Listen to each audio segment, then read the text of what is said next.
Coming up on Market to Market. Wildfires double in size while damage assessments on downed corn come into focus. How one company is helping landowners restore a bit of the prairie. What we wanted to see is... And market analysis with Naomi Bloom next. See that for any commodity specifically. What's the most complex industry on Earth? It's not genetics, or meteorology, or logistics. It's a business that involves them all. It's farming. Thank you, farmers, from Pioneer. Sukkot Manufacturing Company, providing equipment and buildings to store and condition grain to help farmers adjust to market swings. We build drying, moving, and storage equipment designed to preserve the quality of their crops. Sukkot Manufacturing, store now, profit later. Tomorrow. For over 100 years, we've worked to help our customers be ready for tomorrow. Trust in tomorrow. Information is available from a Grinnell Mutual agent today. This is the Friday, August 21 edition of Market to Market, the weekly journal of rural America. Hello, I'm Paul Yeager. 2 hurricanes are converging on the southeastern United States. Any winds in the storms over 130 miles per hour will elevate those hurricanes to Category 4. Straight line winds of the same speed blasted portions of Middle America last week. As wind speed estimates have risen, so have damage totals. John Torpy reports. Those traveling on the Midwest Crop Tour got an eyeful of storm-damaged corn and beans where record crops were expected to grow. In Iowa, the state hardest hit by last week's derecho, state officials spent the week tallying damage totals and securing assistance for recovery efforts. I've seen a lot of devastation. I've seen a lot of weariness. This is just something that we didn't need on top of an already difficult situation. The damage is widespread and the damage is real. I've walked in fields that are absolutely laying flat. I've walked in fields that are half flat and corn is leaning over. Harvest is going to be a great challenge for folks. According to the Iowa Department of Agriculture, the derecho storm touched close to 60 counties, with 36 severely impacted. In all, 3.5 million acres of corn were damaged or destroyed, while 2.5 million acres of soybeans were rolled over by the severe storm. The total number of acres affected by last week's storm is now brushing 14 million. Grain storage also took a hit as the rare weather event pummeled grain bins. State of Iowa officials estimate 57 million bushels of stored grain at co-ops across the Hawkeye State have been compromised. Hundreds of millions of yet-to-be-harvested bushels headed for on-farm storage may need to find a new home. The storm did not discriminate, as urban areas were impacted as well. The city of Cedar Rapids, population 130,000, endured wind speeds of 140 miles per hour. After the storm moved through, 98% of the city was left without power. With calculated losses in hand, Governor Kim Reynolds crafted a disaster declaration and asked President Trump for nearly $4 billion to help recovery efforts in the Hawkeye State. Yesterday, I approved a disaster declaration for Iowa, you know that. Midweek, President Trump stopped in Cedar Rapids to speak with local and state officials about the devastation received from the derecho. Further west, a heat wave brought severe lightning storms to Northern California, sparking numerous wildfires in the Bay Area. As many as 11,000 lightning strikes sparked more than 300 fires. The flames moved across 5 counties near the Napa and San Joaquin valleys. As the week progressed, the small fires converged into 2 massive blazes that have scorched over 370,000 acres, or roughly 580 square miles. According to the California Department of Forestry and Fire Protection, several smaller fires that have already claimed tens of thousands of acres continue to burn across the state. For Market to Market, I'm John Torpy. While in Iowa, farmers, biofuel supporters, and elected officials took the opportunity to press the president to help farmers another way by following the letter of the law when implementing small refinery exemptions. The plea from the ethanol industry came as other sectors of the economy have emerged from the shortest bear market since 1929. Existing home sales skyrocketed a record 24.7% last month, led by low interest rates as buyers snapped up the limited supply of listings. Construction on new U.S. homes jumped 22.6% in July. The pace is also a 23.4% gain over this time last year. The Rural Main Street Index squeezed out a 0.6 point gain in July to a 44.7 reading, even under continued pressure from the pandemic. Most of the area surveyed by Creighton University was at one time prairie. The acres transitioned over time to tilled fields to help feed the world. Now a movement is looking to put some land back into native grasses and plants. Peter Tubbs has more in our cover story. Workers slowly harvest ripe seeds on a September morning. The rows of anise hyssop are part of the 365 acres of plants and grasses at Prairie Moon Nursery near Winona, Minnesota. Surrounded by corn, soybean, and dairy operations, Prairie Moon is notable for managing a diverse harvest. Well, we have a lot more crops. Lots and lots more crops. We handle about 750 different species, not all grown here, but a vast majority of them are. The 750 varieties are plants that covered the prairies of the upper Midwest for millennia before the plow broke the sod in the 19th century. As landowners have considered non-agricultural uses for farmland over the last 50 years, returning areas to the original plant base has gained popularity. Prairie Moon has found a business niche supplying seeds for restoration projects, both public and private.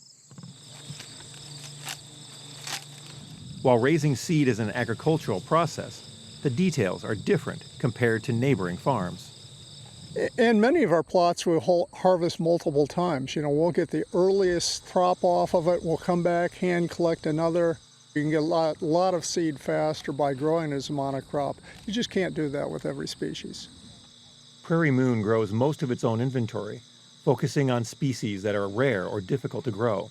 Common varieties that are simpler to grow and harvest are purchased from growers in the upper Midwest and New England to maximize the diversity within each cultivar.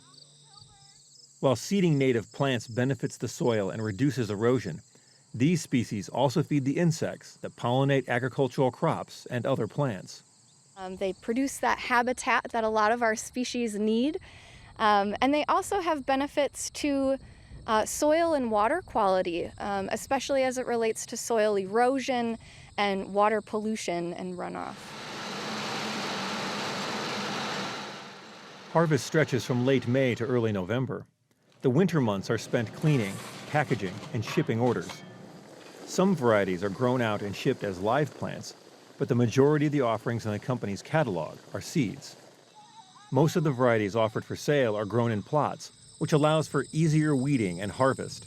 But some of the plants only grow in a naturalized stand, as they would in a native prairie environment. Prairie Moon advises landowners looking to install native plants on their property. The goals of the landowner and the conditions on the ground shapes the kind of varieties that are planted. Every piece of land has a historical context in terms of habitat. But I think what more and more people are realizing is that we have our own unique habitats here in North America, like the prairie, that 99% of that habitat has been plowed under or paved over since the 1830s. And so there is real work that we can do right here at home. Prairie projects run the gamut, from ornamentals in the yard of a homeowner to a preservation site surrounded by fully mechanized farm fields.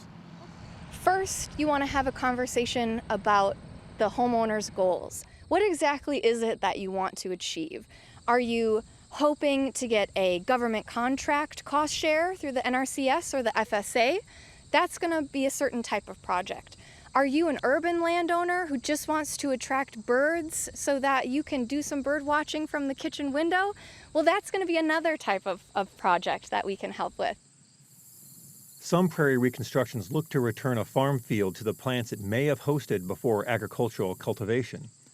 The state of Iowa has planted hundreds of miles of highway right-of-way in native plants to both provide habitat for pollinators and birds, as well as reducing mowing costs each summer. Iowa is the only state with this kind of program. A hillside that drains into a creek in Whiteside County, Illinois, was converted to native prairie 20 years ago. Part of the project's seed stock were produced by Prairie Moon. Since the restoration, the erodible farm ground has stabilized, and the creek now runs clear. The improvement in water quality may be long-term due to the work of the Hardin family, which owns the land. This corner of the farm is rented ground, but has been placed under an easement that limits the types and techniques of agriculture the renter can utilize, and requires the areas of prairie and trees remain undisturbed. And it's sort of unique that it's one of the few agricultural easements where it's for perpetual either agricultural use or preservation use. The prairie and hardwood plantings run for nearly a mile along Otter Creek, which drains into the Mississippi River 8 miles downstream. The mix of grasses and plants provides food and shelter for a variety of birds and wildlife and filters the water that flows off the strip. The Hardin family enjoys continuing the conservation work their grandfather began in the 1950s with the first terraces in the region. The original prairie planting was done by their late grandmother in 1998 and has matured over the last 20 years. Just going there and walking it just has a whole different feel than the rest of the farm. It's just quieter there and something's more serene about it when you walk it. We've started now with a couple of people in the area, and maybe it'll catch on. For Market to Market, I'm Peter Tubbs. Next, the Market to Market report. The supply and weather stories weighed on the trade this week. For the week, September wheat jumped 27 cents, while the nearby corn contract improved 3 cents.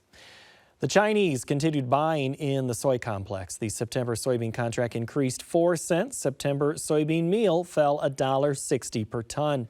December cotton expanded $1.43 per hundredweight. In the dairy parlor, September Class 3 milk futures dropped $1.75. A mixed week in the livestock sector. October cattle dropped $1.68. September feeders declined $1.73. And the October lean hog contract added $1.22. In the currency markets, the U.S. dollar index gained 16 ticks. October crude oil lost 9 cents per barrel. COMEX gold fell $4 per ounce. And the Goldman Sachs commodity index contracted almost a point to finish at 350.50. Joining us now to give us some insight is one of our regular market analysts, Naomi Bloom. Hello, Naomi. Hi there. Good to have you here. Let's talk wheat. We had a field tour of corn and soybeans, but of course I want to start with wheat because that's a 5% increase in the nearby contract. Is this, let me look here. Kansas City and Minneapolis rallied on Chinese buying. Chicago's getting close. What's driving all of this? It's the expected continued demand for wheat right now for our export markets. China buying the hard red winter wheat this week was very encouraging to the marketplace. I think there's opportunity there going forward. The wheat complex overall is battling a couple different things. There is global large carryout. There is large U.S. all wheat carryout. And we are in a downward trend, but for the past week here with this move higher, the market is trying to really break higher through that downward trend. And I think it's going to be the focus on the winter wheat contract. If we can continue to see more purchases from China, we're going to see the winter wheat ending stocks drop pretty significantly sooner than later. So there is some optimism for wheat, but we need the purchases to happen. The supply issue you mentioned, I think I read something this week. Stocks are at a 3-year high, second highest since 1980, so we are dealing with a large item. Is there any Last week there was a theory that maybe this was tagging along with corn. Do you buy into that? I think absolutely it is. I'm really concerned and interested as far as what China is doing, as far as their buying. Of course, they're not going to come out and do any large purchases, but they are continuing to do these small purchases. And when I looked back at the current USDA data, if you look at what China grows for wheat, it's 140 million metric tons. And that is actually almost double what Russia grows. So China grows that themselves, and yet they are using 125 million metric tons. So they're supposed to have ending stocks that are almost, just a little bit higher than what they grow, but they're still buying. And the pace of what they've been importing of wheat is more than usual. So it tells me something's going on there. And it could be that they are looking for feed. It could be the wheat, it's going to be corn. They bought all that sorghum. And so there is demand there as their hog herd continues to expand, and also the poultry production is expanding. So, I mean, good news. They're living up so far to the phase one deal. And let's just hope that we can continue to see those exports continue to grow. All right, real quick, are you rewarding this rally right now with a sale? Yes, we rewarded the rally that we had a few weeks ago when we had the correction, and now on this one also. But if we do break this downward trend, I think they're going to see the funds start to go long in the marketplace. We could see some short covering. So I am really watching it closely. All right, this week there were folks traipsing around the corn states looking at the fields. They're finding storm damage. They're finding dry conditions in some spots. Market got a final look at numbers. The corn acreage estimate from ProFarmer, 177. That's the end harvest number there for average per acre. Are we in a weather market or in a supply-demand market right now? We are in a both market. Had that Iowa storm not happened, we would actually be looking at a very bearish situation, because besides Iowa, the ProFarmer Tour pretty much found great supplies of corn and soybeans everywhere. But because of the Iowa damage, that really pulled down the national yield. 177.5 is the number that they had projected, and that's down from the USDA number of 181.8. And so if we continue to see this idea that this crop is getting smaller, then you're going to have ending stocks go down to 2.3 billion bushels, and we were just up near 2.8. And that's a very different story. We've got good demand from China with buying. They bought today for over 400,000 metric tons. So the demand is there. And now we have an issue where, well, maybe the supply isn't quite as big as what we thought. And so the corn market is going to be watching next week. We're going to be seeing a couple of things. We're heading into first notice day for the September grains. And so there's going to be some last minute finagling of contracts and positions, but we're keeping an eye on the weather because the Midwest is really starting to get dry.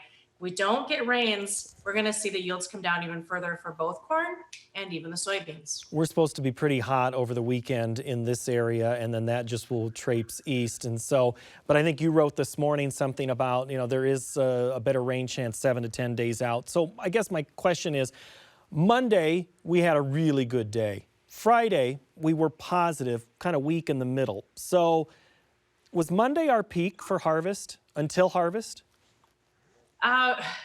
Good question, because normally we usually see the seasonals push prices lower until early September. So we're all wondering, because of the Iowa storm, did our harvest low come early or not? And so again, part of it is going to be depending on the weather going forward in the next week or two. It's very important as far as the yield that's there. And if the perception is that it's going to get smaller, the next USDA report, they are going to get out in the fields. And they said that if the stock is leaning, they're going to count it. If it's broken off, they're not counting it. So there's going to be a lot of potential surprises on the September USDA report. And then also they're going to be resurveying the farmers in Iowa to see how much do they think they're going to be able to harvest. So the September report is significant, and we're going to see some dynamic price action in the coming week or 2 weeks. We're either going to see a retest of the July high for corn prices, or we might slip a little bit lower if it rains and the market perceives that we can get at some of that Iowa crop. The rain could benefit the soybean crop as well. There's a lot of pods out there. It's just a matter of how much we fill them. How much does weather matter to this bean market as we sit here tonight, Naomi? Extremely significant, and that's going to be the driving force for Sunday night when the grains open. If we have rain in the forecast, I think that you'll see the November soybean price maybe work a little bit lower, closer down to the 875 level. But if the rains don't come, we are really set up for some bigger price movements higher.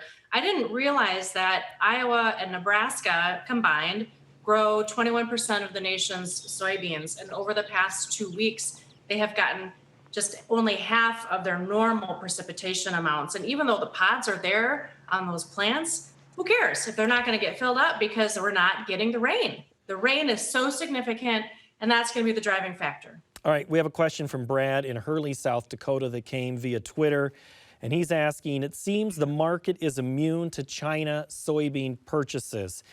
Is it going to take actual soybean shipments this fall to get the market to move higher? We've talked about weather. Let's talk about taking shipment of all these sales that we've had. Yeah, it's a good question, and it's in a lot of producers' minds. My clients ask me that too. And the bottom line is that the USDA is projecting us to be using soybeans for demand for exports at just over 2 billion bushels. That is a lot. That's pretty much half of the crop that we grow. So even though China is showing up almost every day and they're buying a little bit of something every day for soybeans, right now the market views that more like, phew, we're actually going to see them buy what they said they're going to buy, and we're on pace to meet USDA demand projection. The market's going to get excited about the exports only if we see China coming in and buying more than what the USDA is currently anticipating. Until then, we're just right on track for where we need to be. All right, we will talk cotton in Market Plus. They had a positive week, but it's been kind of going sideways. I'd be remiss, Naomi, if I didn't ask you about the dairy market. Unfortunately, you caught a week where it's down 10%. Why?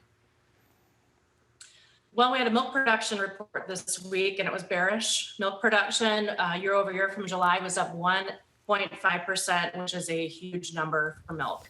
So we have 44,000 more head on cattle that are milking than a year ago in July, and production is humongous.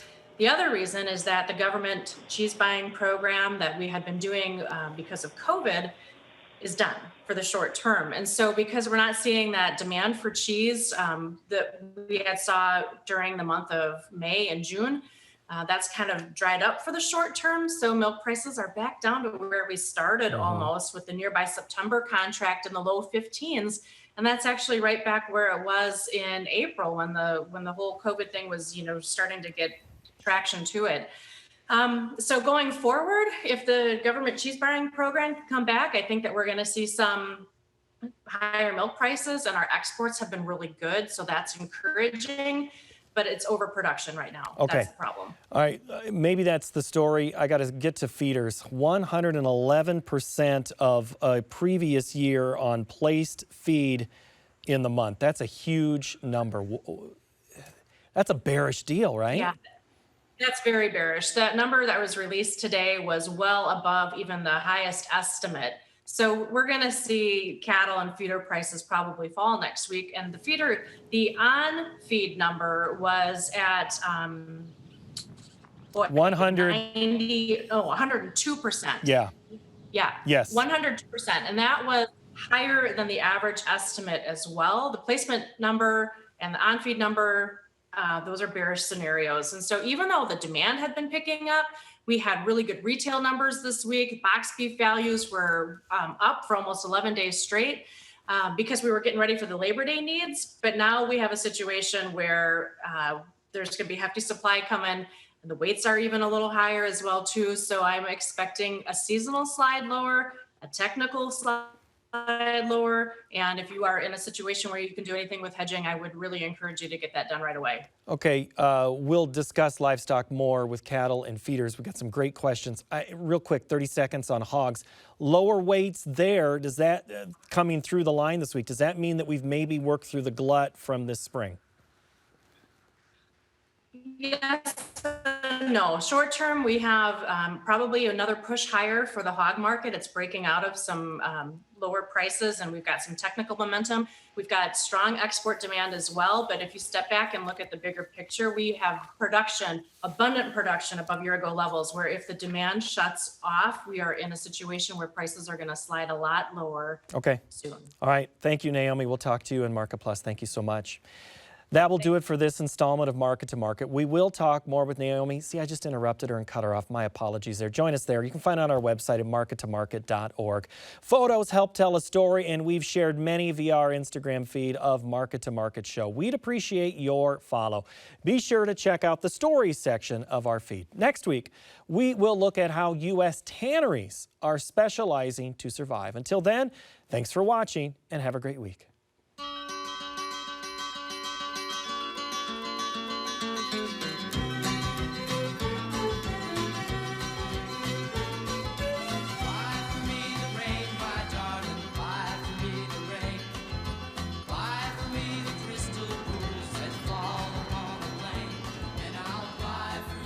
Market to Market is a production of Iowa PBS, which is solely responsible for its content. What's the most complex industry on Earth?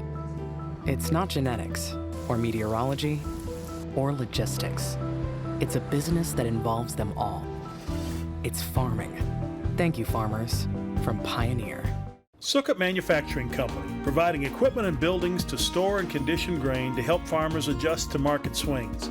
We build drying, moving, and storage equipment designed to preserve the quality of their crops. Sukkot Manufacturing. Store now, profit later. Tomorrow. For over 100 years, we've worked to help our customers be ready for tomorrow. Trust in tomorrow. Information is available from a Grinnell Mutual agent today.